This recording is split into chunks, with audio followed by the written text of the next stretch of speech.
Hey everyone, and welcome to my review of Zengeon. All of the gameplay that you'll see in this video was from the early game, and it was all captured on a Nintendo Switch console. Full disclosure, a review code was supplied to me by the publisher. If you enjoy the video or find it useful, please do consider subscribing to the channel for more content like this. We currently have a goal to reach 1,000 subs, so if you want to help us out and want to help us get there, you know what to do. All the important links are in the video description down below if you want to help support the channel. So for anyone who's new to the channel, let me briefly explain how reviews work here. First, I'll give you all the facts, what the game is and what it's all about, that kind of stuff. Then we'll move into the personal opinions on things I liked about the game, and then into the things I didn't like about the game. After that, we'll do a conclusion and a recommendation section to round out the video. So firstly, what is Zengeon? Well, it's an anime-inspired action RPG and rogue-lite game that can be played solo or in co-op with up to 3 other people.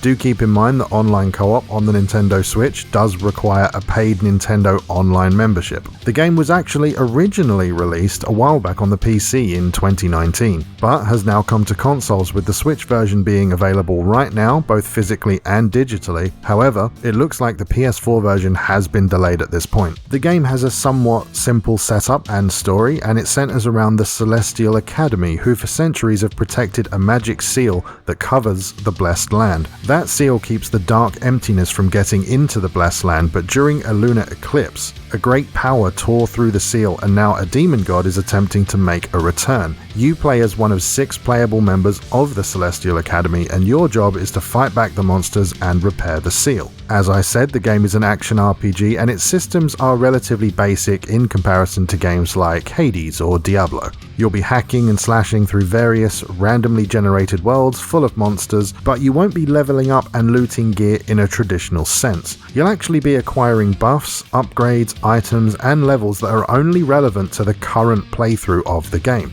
You see, Zengeon is a roguelite, meaning that it's meant to be played through multiple times, and everything you do is erased upon death and you have to start again from the beginning. So essentially, each time you start a run, you'll be building a new character and trying to upgrade them on the fly as you proceed through the game and try to reach the end. If you die, it's all lost and you need to try again. Roguelite games are often kind of divisive because for some people they represent challenge, but for others they represent frustration. However, if you're into the genre, you'll know exactly what to expect. Each of the 6 characters have different playstyles and can be tweaked and upgraded as you progress further through the game. You're often given a choice of an upgrade when you unlock these blue pillars using the money that you've acquired throughout your playthrough. Many of these buffs can be active at once and can also be stacked to increase their potency. There's a lot of different buffs and upgrades to be found throughout your playthrough, which include effects such as healing you when you kill an enemy, spawning minions to help you in battle, increasing your crit rate, or releasing a damaging energy wave when you're hit. The characters themselves each have 4 skills that will enter a cooldown once used. One of these skills is always a dodge type move assigned to the B button on the Nintendo Switch. The other 3 skills vary depending on the character, but generally you have one powerful attack that seems to be on the longest cooldown assigned to the X button on the Switch, with the other 2 being quick,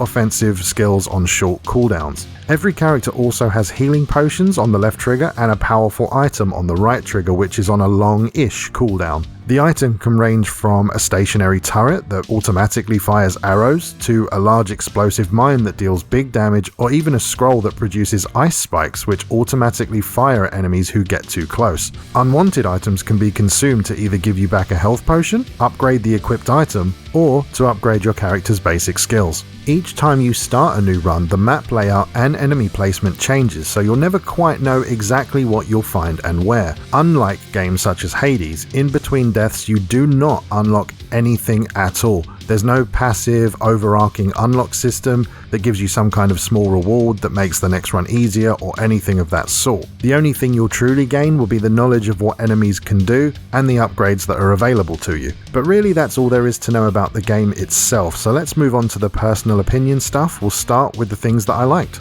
so I'm not generally a fan of roguelite games, even though I really respect them and the people who love them. But I did personally find the moment-to-moment fighting and exploring kind of addictive in this game. Normally this genre tends to frustrate me a little bit, and I don't know exactly why that is. I mean, it could be that when you die you lose everything, but I do know that that's how it's supposed to work. It's just kind of like a mental hurdle that I struggle to get over sometimes. I really did have a hard time when I played Hades. It's a brilliant and well-made game, don't get me wrong, but I just found it really hard to follow the action and tell where my character was. I often died and had no idea why it had happened. I just kinda stopped playing it after a while. On the other hand, my missus played Hades religiously for over a week and she beat it multiple times, and you know, that's really cool, but for whatever reason, I just couldn't get on with it. With Zengeon though, because it's more basic in terms of both gameplay and looks, I'm able to easily see what's going on and plan my fighting accordingly. I guess you could say this game is more my speed when it comes to this genre.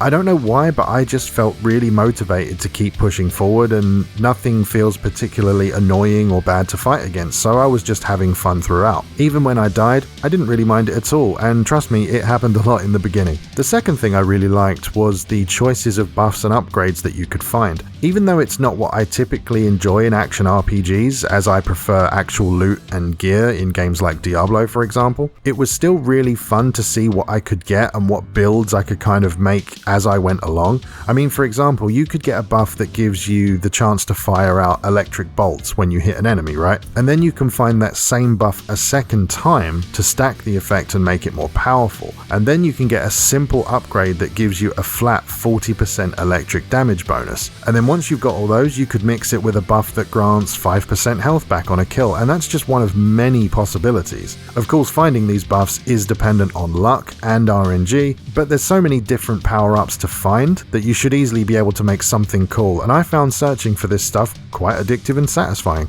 Another thing I thought was pretty cool was the anime style and just the overall look of the game. Now obviously it's pretty simplistic. The character models and environments won't win any awards for graphics, but I think the art direction mostly makes up for the shortcomings. I mean, does it look like Ghost of Tsushima or Red Dead Redemption 2? No, of course it doesn't. But it's much cheaper, smaller in scope, from a very different genre, and made by a very, very small studio, so personally I think it looks fine for what it's trying to achieve. Lastly, I do want to mention the designs of the playable characters. From my point of view, they look pretty cool, and if you told me that they were from an actual anime show and that this game had been based upon it, I would 100% believe you. Despite having no real voice acting except in the intro and the battle noises, they managed to give a decent amount of personality without you knowing much about them or without them really saying anything. Are they the best characters ever? No, but do they look cool and do the job? Yeah, I think they do. So that's about it for the main positive points, so let's move on to the negatives. As I mentioned earlier, this game isn't very expensive.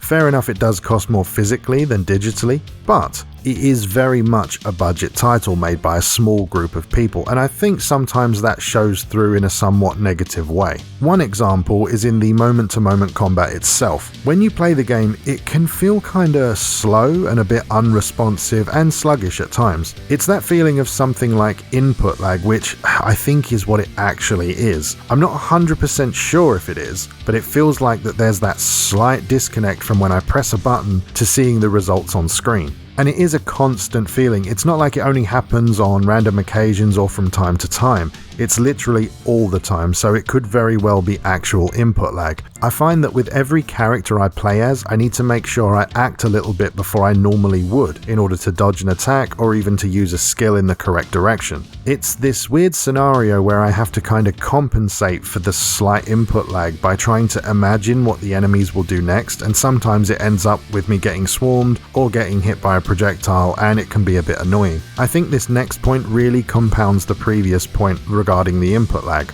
The performance on the Nintendo Switch honestly isn't that great. It's not unplayable for me, although to some people I think it very well could be. It's supposed to run at 30 FPS, but dips very often, and not just in busy areas. It can feel very slow at times, and when you mix low FPS with a slight input lag, you get this feeling of just, I don't want to say it, but kind of low quality, you know? And that's not to crap all over the game, because I do quite like it and I have had fun with it. It just needed to be that little bit bit tighter in its controls and performance. If the devs could manage to fix those two issues, it could honestly be a bit of a genuine hidden gem, I think. Lastly, this is probably something that I just personally want, but I suppose it depends on what kind of roguelite you personally enjoy. Some people enjoy the way this game does it. Everything is done on the run, and if you die, you lose it all and start again using only your knowledge of the enemies and the buffs you acquire in the run to get you through the game. Whereas some people enjoy that meta progression where every run nets you something, which can be used to customize things and make your subsequent runs that little bit easier.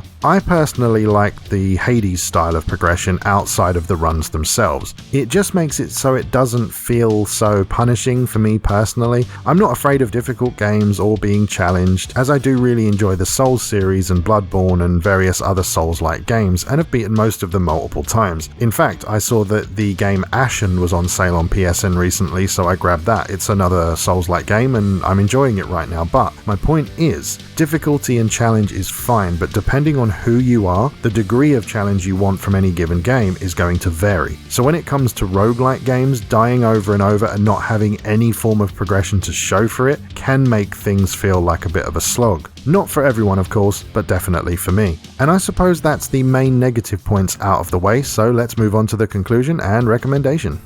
I genuinely think Zengeon is a decent game, especially for the price, although that price will depend on the version you pick up, which I will explain in a moment. It's not a perfect game by any means, but there's definitely some fun to be had. I know I personally had quite a good time with this game despite the problems, and after a while I got used to the way it plays, but I could really see it being a complete pass for someone who's bothered by performance, and that's a shame because without those performance problems, this game could be a very worthwhile roguelite to add to your collection.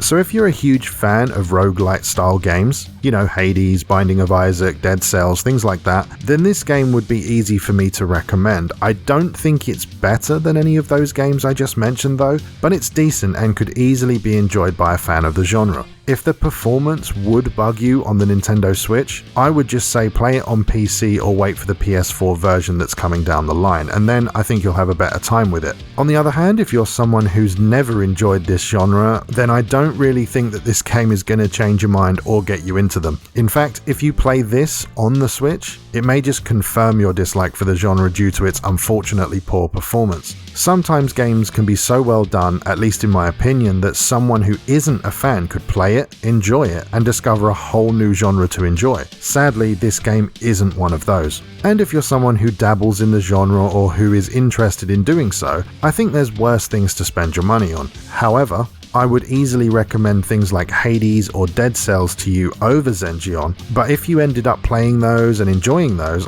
I would say that Zengeon is easily worth a look when you've beat the other games, and again, perhaps wait for the PS4 version if possible. And for me, overall, I think Zengeon is a good game that I honestly had a good time with. The problem is, it's got a few other games in the same genre standing on its head. I think this roguelite is easily worth a look, but probably after you've played the better ones that are already out there. The game is available right now on Nintendo Switch, and at the time of recording you can get a physical copy for around £30 in the UK or around $40 in the US, or alternatively you can pick it up on digital for around £14 in the UK or $16 in the US. The PS4 version seems to have been delayed and I can't find any solid release date at the moment. It is, however, available on Steam if you only play on PC. So there you go. If you enjoyed the video or found it useful, please do consider subscribing to the channel. We have a goal at the moment to reach 1,000 subs, so every single one of you that hits that little red button just below the video really does make a difference. If you'd like to support the channel, all the important links are in the video description as always. But with that said, thanks very much for watching, and I'll see you next time.